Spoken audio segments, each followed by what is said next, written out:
Welcome back to the Pathfinder's Codex, where we tackle fun programming ideas, take small projects apart, and learn techniques you can actually reuse in your Godot creations. The code for today's build is open source. It's on GitHub so you can grab it, run it locally, and play with the shader and every parameter I mentioned. Today, we're not just simulating particles. Using the parallel power of the GPU, we're unleashing a tiny digital ecosystem, driven by an interaction matrix, where each species treats every other species differently.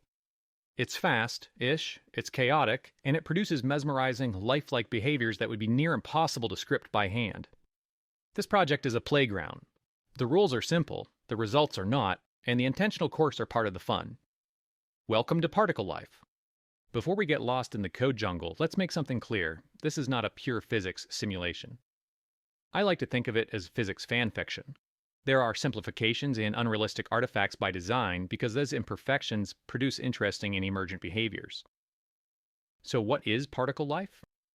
Also known as clusters, particle life is an artificial life simulation where simple particles follow very basic rules of attraction and repulsion, spontaneously forming complex lifelike behaviors. Imagine thousands of tiny particles or cells, each doing their own thing, and sometimes coming together to create larger organisms. Each particle has a color representing its species, and each one moves on its own and has a position and a velocity. The core physics mechanic is an asymmetric force matrix, where species A can attract species B, while species B can feel something entirely different in return. That asymmetry is the root of the emergent behavior like chasing, clumping, and traveling cells. Our visual goal is simple. We want thousands of these particles to roam around, cluster or spread out, form stripes and patterns, and create rings and cells that feel organic or look alive. Finally, hold this flow in your head. Build, simulate, clear, draw, and display. We'll refer to that sequence a lot. The simulation centers on a texture rect node in Godot, driven by some GD script that does the orchestration, and a GLSL Compute Shader to do the heavy lifting. The GD script builds the starting particles arrays, packs them into byte buffers for the GPU, and assembles and executes the compute pipeline. The compute shader contains both the simulation logic and the drawing code, and we'll call it in 3 separate dispatches so each stage stays focused. One quick platform note. This project uses the forward plush renderer, since the compatibility mode doesn't support compute shaders. The scene layout is intentionally lightweight. It consists of the main controls for the UI sliders, buttons, and toggles, a ton of readouts and parameter labels, and the main texture rect node to display the image results from our shader. A few key settings rule the playground: the size of the image, the number of particles in the simulation, the number of species it contains, and interaction matrix between all of the species. Our display image will be stored in a basic RGBA 32F image 2D uniform. This will translate nicely into Godot later on. The particles are placed into storage buffers as compact byte arrays. There is a value for the species of each particle, as well as 2 vectors for each particle, one for its position and one for its velocity. There will also be 2 additional storage buffers that will be used to hold the output data for each particle. That's where the shader will write the latest particle details during each frame. The species interaction matrix is a separate buffer of floats, where each species is paired up with every other species. Each combination is given either a positive, a 0, or a negative value, and it's these values that represent the pull or the push between the various species. These forces can be symmetric, but they could also be asymmetric, which is usually how we see it working with particle life. We'll look at that in more detail in a few minutes. Each frame, we run 3 GPU dispatches in sequence. First, in pass 1, we calculate the new positions and velocities for each particle. This is the main simulation logic. Next, in pass 2, we clear out the previous image. And last, in pass 3, we draw the new particle blobs into the image. Godot will use the local rendering device feature in its rendering server class. This gives us all the functions we need to set up and run a compute shader. Every time you restart the sim, the GD script performs a choreographed set of steps to rebuild the GPU buffer data. It flattens the particle data into packed byte arrays and uploads that into the appropriate GPU storage buffers. Like we saw earlier inside the shader logic, the GD script will have 2 additional output buffers to hold the velocity and position of the particles after each step. It then adds the species interaction matrix to the shader in another storage buffer. It creates the RGB output texture and attaches it to the main texture rect mode. And finally, it constructs and binds the compute pipeline so everything is ready to dispatch. Because the rebuild function centralizes this work, changing the particle counts or species counts and calling a rebuild gives us a mostly deterministic restart. The seed values, starter patterns, and matrix presets are controlled by variables, so experiments are repeatable. Once the playfield is initialized, the GD script then proceeds to execute the shader pipeline in the process function. The 3 compute stages are executed on the GPU, one after the other. For each stage, Godot attaches all of the configuration parameters into the shader as push constants before sending the request to the GPU. After all 3 passes are complete, it resolves the results of the frame and updates the texture on the screen. We'll look at that in more detail in a second. To explore the parameter space quickly, the project ships with a handful of starter patterns. These are used when the world is first built and also every time the sim is restarted. The starter functions are grouped under a small startup manager class. This keeps things tidy and separate from the main sim logic. The interaction matrix itself is the secret sauce of the simulation. But before I go over that, let's look at the starting patterns we can choose from. To create the random starting patterns, there are several callable position functions to choose from. There's the random square shape that sets up basic emergent patterns. There's the spiral and ring starter shapes that create even more dramatic radial patterns and coherent rings. And there's a simple banding pattern arranging the species into horizontal blocks. You can even create your own custom position functions using these same techniques. Okay, back to the interaction matrix. Each time you restart the sim, a new set of random species interactions is created. These values will range from some negative number to the same positive number, telling the sim how much attraction or repulsion to apply each tick. So these 2 helper functions let us create the random matrix in one of 2 ways. It can be a boring symmetric matrix, where I always treat you the same way you treat me, which tends to stabilize the world. Or there's the asymmetric matrix, where you like me but I dislike you, which spawns moving flows, chasing patterns, and predator and prey dynamics. Using a combination of the position functions and the matrix helpers, we can try a bunch of different startup patterns in the sim. Let's see how we can control some of these settings in the interface. The project is built for exploration, so the most meaningful settings are exposed with sliders and dropdowns.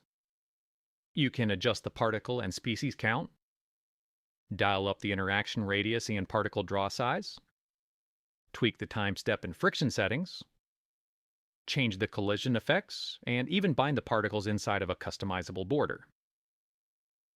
You can also select the playfield pattern if you want a different starting shape, with this extra lock matrix option if you want to skip the random matrix logic. If you don't, the matrix will be recreated with the random values between -2 and 2, or whatever value you pick here. You can make the starting pattern scale up or down by changing the start size. You might have to zoom out to see the entire image. Speaking of which, the mouse controls are pretty simple. Use the middle mouse to zoom in and out, and hold the right mouse button and drag to pan around the view. The only keyboard hotkey is the spacebar to pause and resume.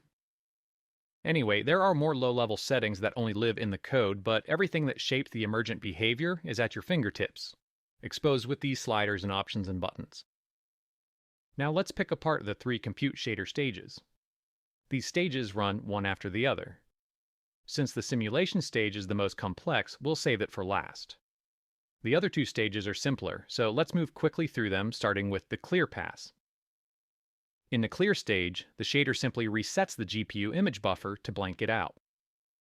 We'll do this with the image store function for every pixel in the image. It's a costly way to erase the last frame's texture, but it's easy to implement. The last stage to run is the draw stage, and it also uses the image store function. Here, the shader maps particle coordinates to screen space, and writes colored particles into the image buffer using the species color. And because we can change the particle draw radius, we'll use a small draw circle helper function.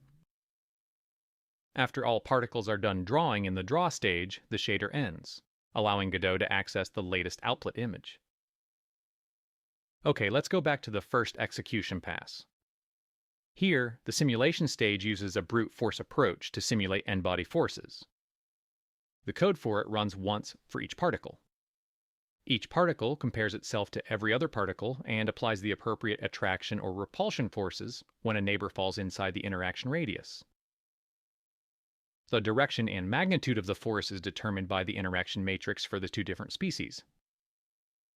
And if two particles ever share the exact same position, this shader issues a random nudge so the system never locks up. The loop is also responsible for checking collisions between particles. If the particles overlap within the collision radius, the customizable collision force is applied to the running total. After the loop runs, the shader does a few more things to finish up the simulation stage. If configured, the particle is given a nudge towards the center of the space. With all of that combined, we now have the final force acting on the particles. So the shader updates the velocity, applies friction to it, and clamps it to a maximum speed. The shader exposes most of these force parameters as push constants, so each can be tweaked in real time.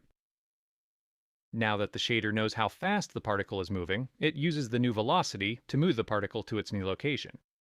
This is the Euler integration method, and this is where the speed parameter can be used to fine-tune the time steps. After the new particle position is calculated, the shader then checks if there's a boundary for the particle to adhere to. If there is, and the particle is outside the border, the shader then corrects the position of the particle. The border behavior is also configurable, so you can choose to have no border or choose a border with or without bounce effects. And the shape can be either square or circular. You can also determine how large the border zone is going to be, where a size of 1 is the original image size the shader was working on. To finish up, the simulation stage writes the particle's new position and its speed into the output buffers. After all particles have finished, the output buffers will be available to Godot so the next dispatch stage can begin. When combined, these three stages work together to perform the GPU portions of the logic, giving us much faster execution due to the way parallel processing works. Reality check. The way this sim works is brute force. Every particle compares itself to every other particle during each cycle. That means the amount of work grows with the square of the particle count. We call this O of n squared. Or in plain English, double the particles, quadruple the work. This makes brute force great for learning and tinkering, but not for going to infinity. GPUs can crunch through a lot, but even they bog down once you push into the tens of thousands of particles. Two things usually trip people up: the CPU to GPU readbacks. If you pull huge buffers or textures back to the CPU every frame, the pipeline can't stall. And the quadratic complexity that I just mentioned, the interaction loop itself just gets too big too quick.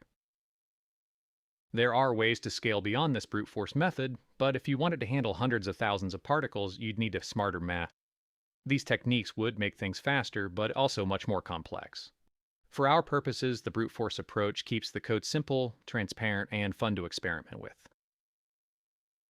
So, now that we know both the strengths and the limits of this approach, let's move from theory into practice and look at some of the setups you can actually try out.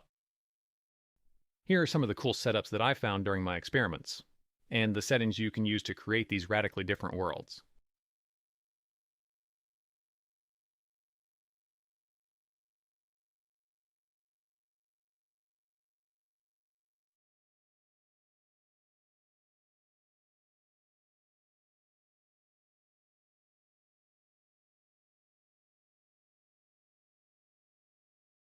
We've built a tiny ecosystem where thousands of particles interact through a species matrix, all powered by a compute shader.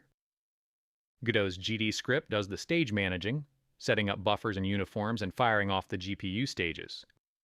Each frame, the shader runs the same simple rhythm: simulate, clear, draw, and then suddenly order emerges from chaos.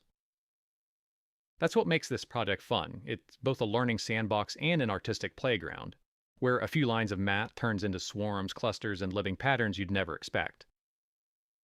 Grab the code from GitHub, run it, and tweak the numbers. Swap some metric with asymmetric matrices. Crank particle counts and other parameters, or even write a new starter pattern.